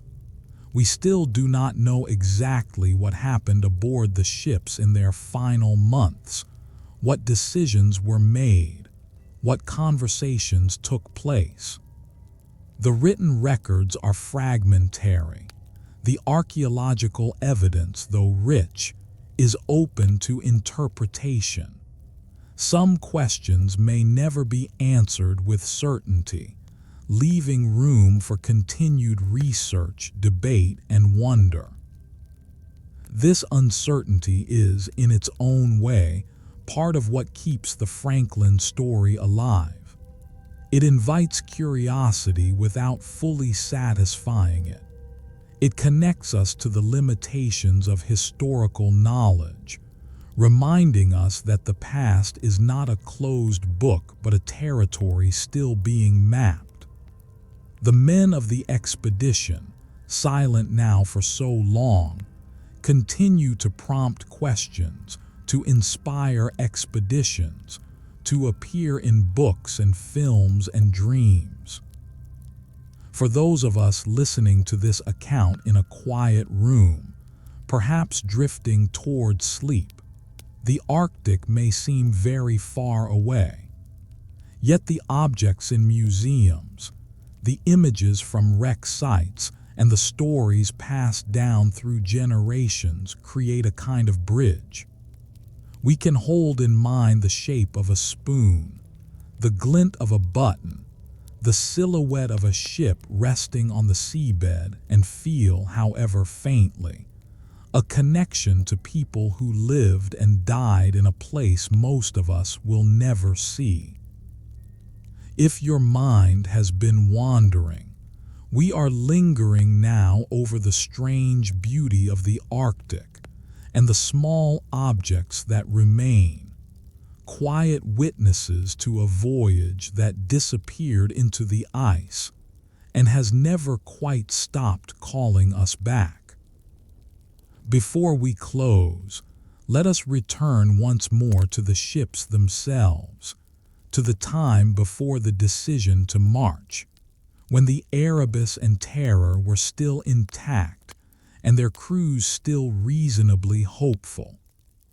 Among all the aspects of life aboard that we have touched on, perhaps none was more central to daily experience than the rituals of asterisk eating together. The main meals of the day were served in the asterisk messes ***, groups of sailors who shared a table, and in many ways a domestic life. Each mess had its designated spot on the lower deck, its set of utensils and bowls, its small traditions and in-jokes. Meals were prepared in the galley and carried to the messes by designated servers, the food distributed according to established portions and the occasional negotiation over favored items. The diet was simple by any standard: salted beef and pork, ship's biscuit hardtack, dried peas, oatmeal, and whatever preserved items had been packed for the voyage. Butter, cheese, and sugar appeared in measured amounts. Tea was a staple, brewed strong and often sweetened when sugar was available. On special occasions, holidays, notable accomplishments, or simple attempts to raise morale, additional treats might be issued: a measure of rum, a portion of preserved fruit, a small pudding made from available ingredients. The act of eating together, however, meant more than the food itself. It was a time of conversation, of shared presence, of temporary release from the isolation of individual duty. Men who had spent a watch alone on a freezing deck, or hours in the engine room monitoring machinery, came together around the table and became, for that interval, members of a small community. They exchanged news and rumors, jokes and complaints, stories from home and speculation about the voyage. Officers dined separately in the wardroom or their own cabins according to rank and custom. Their meals were somewhat more varied, reflecting their higher status, but the underlying dynamic was the same. Conversations over dinner might range from professional concerns, ice conditions, health of the crew, state of supplies, to personal topics, books being read, memories of family, plans for after the voyage. The formality of rank softened somewhat in these settings, allowing for a degree of frankness and fellowship. On certain occasions, the entire ship might participate in a shared celebration. Christmas ** in particular was observed with whatever festivity could be managed. Decorations might be improvised from paper and cloth. Carols might be sung, prayers offered, toasts raised.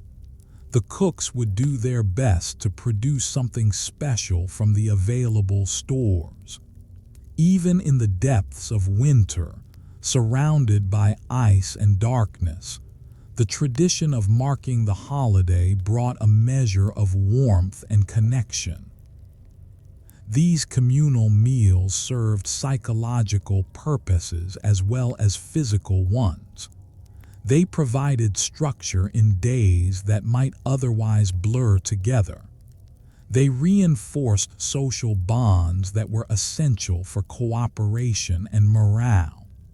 They reminded each man that he was part of something larger than himself, a crew with shared goals and shared risks, a community afloat in a frozen sea. The sounds of a meal in progress, the clink of utensils, the murmur of conversation, occasional laughter, the scrape of a bench being pushed back, would have filled the low-ceilinged space with a comforting density. The lanterns overhead cast their usual glow, softening the hard edges of wood and iron, illuminating faces that had become familiar over months of close quarters. The smell of cooked food, however simple, offered a sensory counterpoint to the cold and sterility outside. After meals, the tables would be cleared, and the mess decks might transition to other uses. Schooling, games, theatricals, or simply rest. The social cohesion built around the table carried over into these activities, reinforcing the sense of community that made long winters bearable. Men who might have little in common under normal circumstances found shared ground in the routines of shipboard life, meals among the most fundamental and enduring of these. When we think of Franklin's expedition today, it is easy to focus on the dramatic elements: the ice, the cold, the ultimate fate of the cruise. But for most of the time the men were aboard, their experience was made up of quieter moments like these. Sitting at a mess table, spooning salt beef and biscuit, sharing a cup of tea, listening to a shipmate tell a story. These were the textures of daily life, repeated over and over, forming the substance of their Arctic years. If you've been resting and return, we are back at the tables on Erebus and Terror, where food and company provided daily anchors of warmth and fellowship in a world otherwise defined by cold and distance. The loss of Franklin's expedition was, by any measure, a tragedy. 129 men gone, 2 ships eventually lost to the ice, families left to grieve and wonder. Yet from that tragedy came lessons that shaped polar exploration for generations to come, and a legacy that extends to the present day. In the immediate aftermath, as search expeditions returned with evidence of what had happened, the British Admiralty and the broader exploration community began to assess what had gone wrong and how future ventures might avoid similar fates. The factors considered included the ship's routes, provisions, equipment, and the decisions made at key points along the way. While no single cause explained the disaster, several areas emerged as opportunities for improvement. Provisions were a major focus of attention. The tinned foods carried by Franklin's expedition were later found to have been improperly sealed in many cases, leading to spoilage and possible lead contamination. Subsequent expeditions paid more attention to the quality and safety of preserved foods, and the technology of canning improved over the following decades. Fresh meat, obtainable through hunting and, where possible, trade with indigenous peoples, was increasingly recognized as essential for long voyages. The importance of ** learning from indigenous knowledge became more apparent in the years following Franklin. The Inuit people of the Arctic had developed over generations highly effective methods for living in polar environments. Clothing made from animal skins that outperformed European woolens, hunting and fishing techniques suited to local conditions, travel methods using dog sleds that moved efficiently over ice and snow. Later explorers, including some of the searchers for Franklin, began to adopt these practices, with significant improvements in survival rates. Sledging techniques were refined based on the hard-won experience of search expeditions. The man-hauling approach favored by the Royal Navy, in which sailors dragged heavy sledges themselves, proved exhausting and inefficient compared to the use of sled dogs. Later British expeditions were slow to adopt dogs, but other explorers, particularly from Scandinavian countries and North America, embraced them with better results. The debate over sledging methods would continue into the 20th century, but Franklin's fate contributed to the discussion.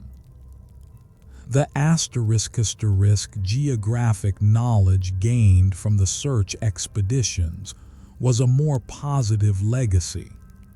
In the course of looking for Franklin, searchers mapped vast stretches of the Arctic coastline and channels.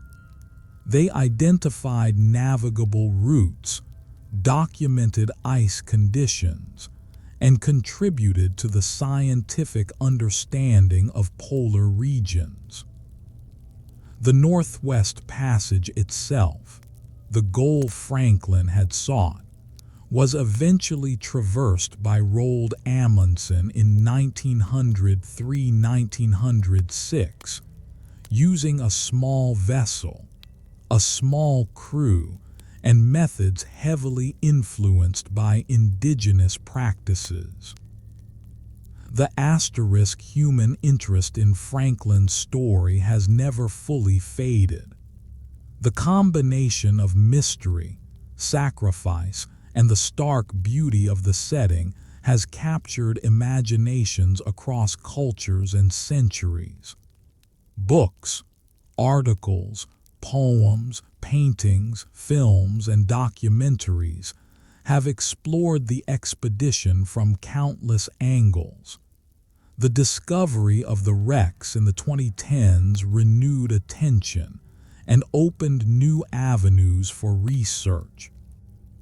The story continues to attract historians, archaeologists, writers, and curious members of the public. In Canada, the Franklin expedition holds particular significance. King William Island and the surrounding waters are now part of Nunavut, and the Inuit communities of the region have been partners in recent archaeological work. The ships, Erebus and Terror, have been designated as National Historic Sites, and their study involves collaboration between Canadian government agencies, Inuit organizations, and international researchers. The story has become part of a broader narrative about Arctic sovereignty, indigenous rights, and the complex history of European exploration in the North. For those who study disaster and resilience, Franklin's expedition offers a case study in the limits of preparation and the unpredictability of complex environments. No amount of planning can anticipate every contingency, and even the best-equipped ventures can fail when circumstances align against them. At the same time, the expedition demonstrates the human capacity for endurance, cooperation, and dignity in the face of deteriorating conditions. The men did not give up easily. They adapted and persisted as long as they could.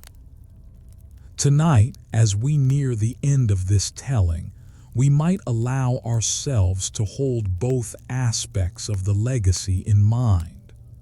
The tragedy, which cannot be undone, and the lessons, which have helped others survive. The mystery that remains, and the knowledge that has been gained. The 129 men who did not return, and the countless people since who have been moved to remember them.